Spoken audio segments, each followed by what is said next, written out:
Hay una palabra en latín que se llama vocatio, significa camino. Y ahí viene la palabra vocación, camino. Pero ese camino, recuerden, yo les platiqué en el tema, por ejemplo, de los sofistas.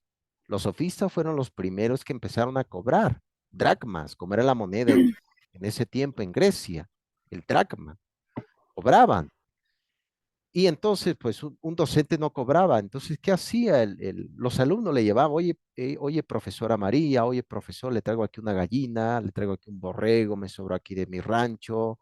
Mi papá me dijo, oye, llévale a la profesora Janet estas dos iguanas para que haga su caldo. Ah, ok, perfecto, ¿no? No recibía como tal lo que les platiqué que significa sal. Viene del lenguaje griego que significa salario, de ahí viene sal. Y claro, ese es el gran golpe y el choque que está viviendo actualmente este tipo de profesión docente. No está saliendo para vivir de entrada, no está saliendo. Por lo tanto, hay que tomar decisiones. Por supuesto que sí, o tener muchas escuelas, vean, ¿no? Como dice la maestra María, tengo 350.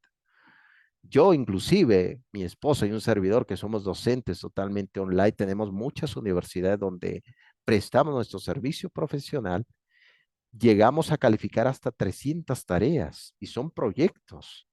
Imaginen nada más la retroalimentación, revisarla. Y ese mundo, ese ecosistema pedagógico está también lleno también de falsedades. ¿Qué significa esto?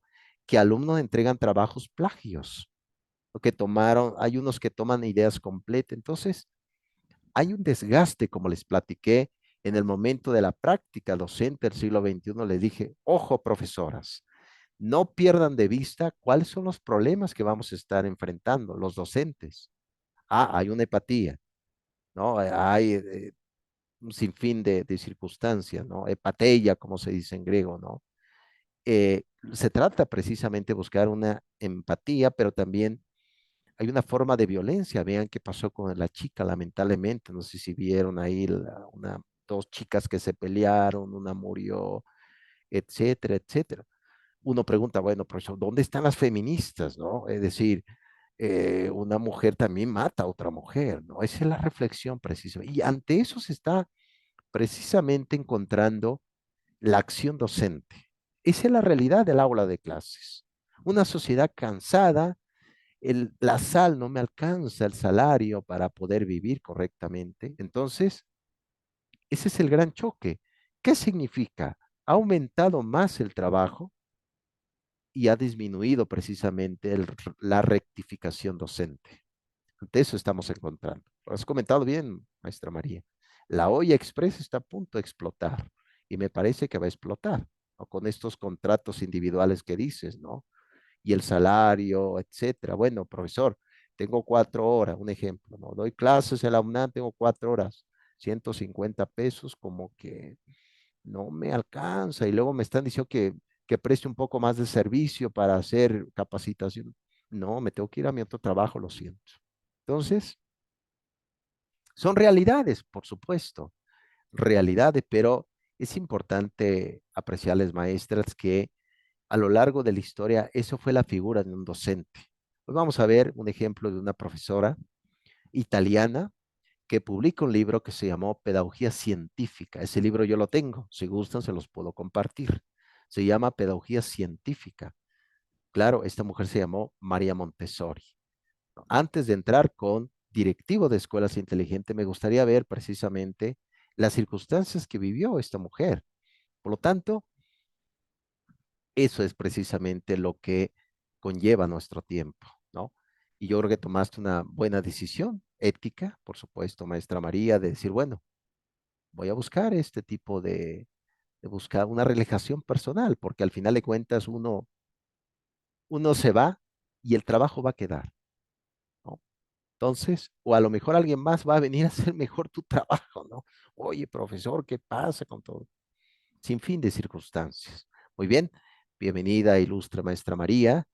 Eh, un puente larguito, ya las hacía por allá por Cuernavaca, por allá por Pachuca, dije, "No, han de ser un peripato las maestras, etcétera". Pero bueno, excelente, muy bien. Eh, Maestra Lucía, bienvenida. Yo creo que ahí me escuchas. Sí, muchas gracias. Tenía problemas de conexión, pero ya quedó. Aquí, sí, bienvenida, ilustre maestra Lucía, y ojalá que esta clase el día de hoy sea también significativa, retomando lo que comentó Ausbel, un aprendizaje significativo. De eso se trata, ¿no? Pero estos son los grandes debates de nuestro tiempo, los grandes debates. Realmente, eh, esa preparación que hace el docente de su clase, ¿quién se lo paga? Por ejemplo, ¿cuánto se tarda de preparar una clase? ¿Un día? ¿2 días? ¿3 días? ¿2 horas? Eso no cuenta dentro del tabulador de pago, no entra. Eso es precisamente que ahí está la evidencia. Tienes que calificar, maestra Janet, ¿no? Y tienes que poner una retroalimentación positiva. Oye, te faltó esto pequeño, ¿no? O típico, el alumno que te escribe, maestra, no hice nada, disculpe. No, no, oye, ¿cómo que no hiciste nada? ¿No? Ahí está, algo, etcétera, ¿no? Pero bueno, bien, ilustres, aquí dice la maestra María, el trueque, no hay dinero ni tiempo, ¿no? Hay que hacer un trueque, ¿no? Oye, profesor, aquí tengo una tortuga, lo cambiamos, perfecto, voy a hacer un, no sé, algo por ahí. Bien, voy a presentar ya, ya nos queda, bueno, ahorita nos vamos a ir al receso, ahorita regresamos, etcétera, etcétera. Muy bien, antes de iniciar con directivo de escuelas inteligentes, claro que va a haber un gran debate, por supuesto que sí, y sobre todo, uno puede decir, bueno, profesor, pero ¿cómo tratamos de buscar un escole, como se dice en griego, el ocio, que sea mejor? ¿Cómo podemos buscar una escuela inteligente si el salario del profesor, claro, usted mira, oye, profesor, usted suena muy materialista, usted es un positivista, ¿no? Un Augusto Comte, un Saint-Simon, ¿por qué me habla nada más del materialismo? En efecto, pero el materialismo, al final de cuentas, eh, ayuda para que uno tenga los caminos. La materialidad es el camino. ¿Se acuerdan que muy bien comentó Rap Tyler en el concepto de los objetivos o de la propia evaluación en el currículo escolar dentro de la práctica docente? Decía, bueno, la evaluación es el camino, no el fin, ¿no?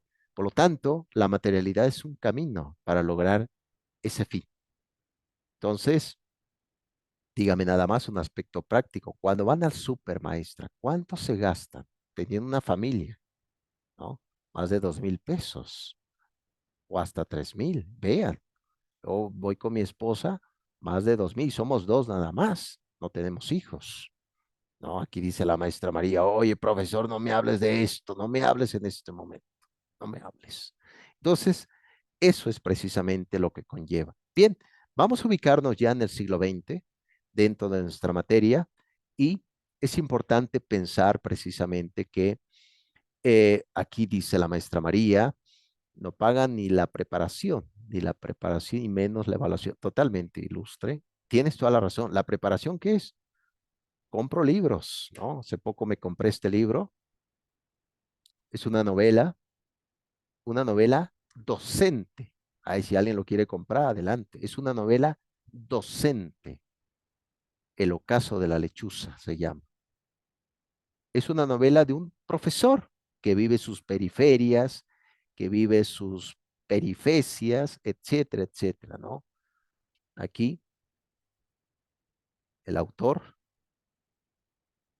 Jean Bastian James, perdón, aquí está y se llama El ocaso de la lechuza.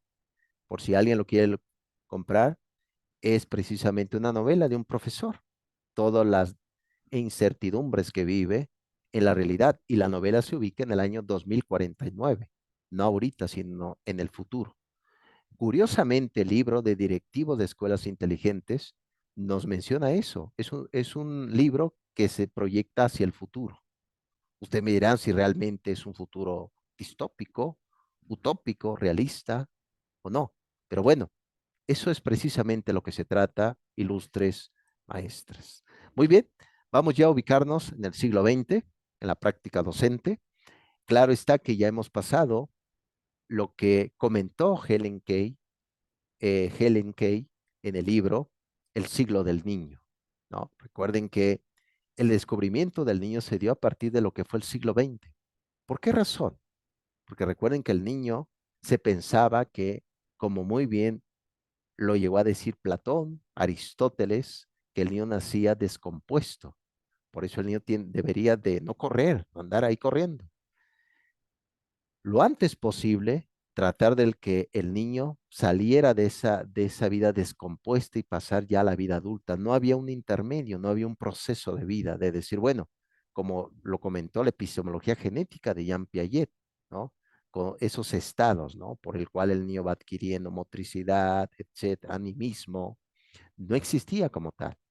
Por lo tanto, ante ese fenómeno de ausencia de un niño, se enfrentó una profesora en su práctica docente llamada María Montessori.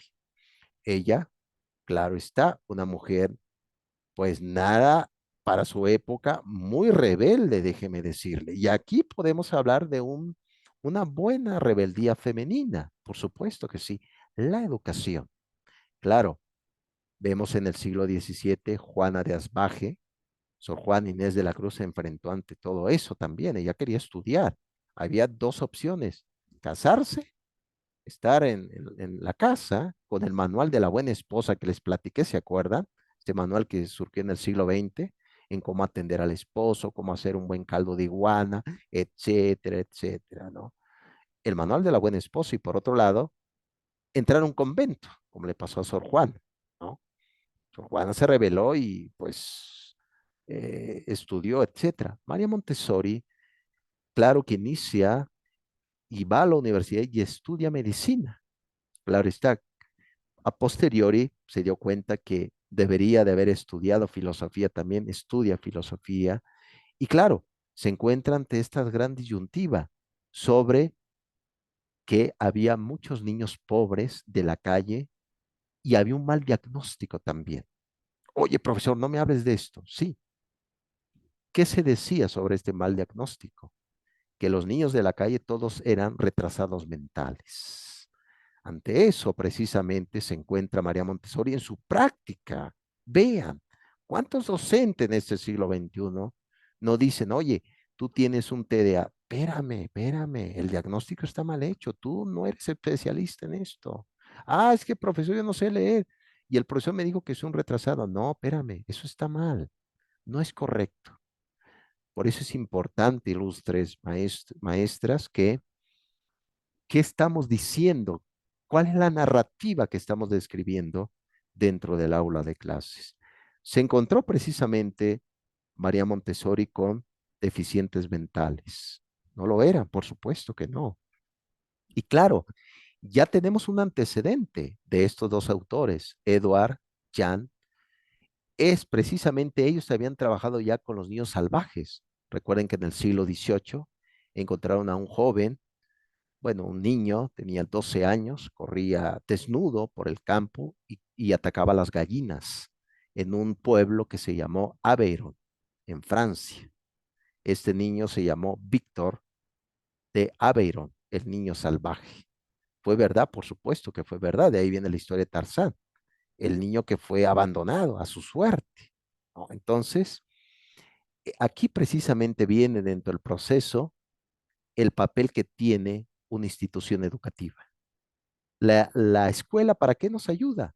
Para que no seamos salvajes. Oye, profesor, no me digas esto. No me digas esto. Bien, ilustres, tomemos, apreciables maestras, salgamos y volvemos a entrar y ahorita seguimos ya con el pensamiento de María Montessori y quédense con esto. La casa de Bambini, la casa de Bambini, la antesala de lo que actualmente son las escuelas Montessori, que actualmente son para, como para gente rica, ¿no? Y curioso, se hizo para niños de la calle. Ahorita nos vemos, ilustre. Ahorita regresamos.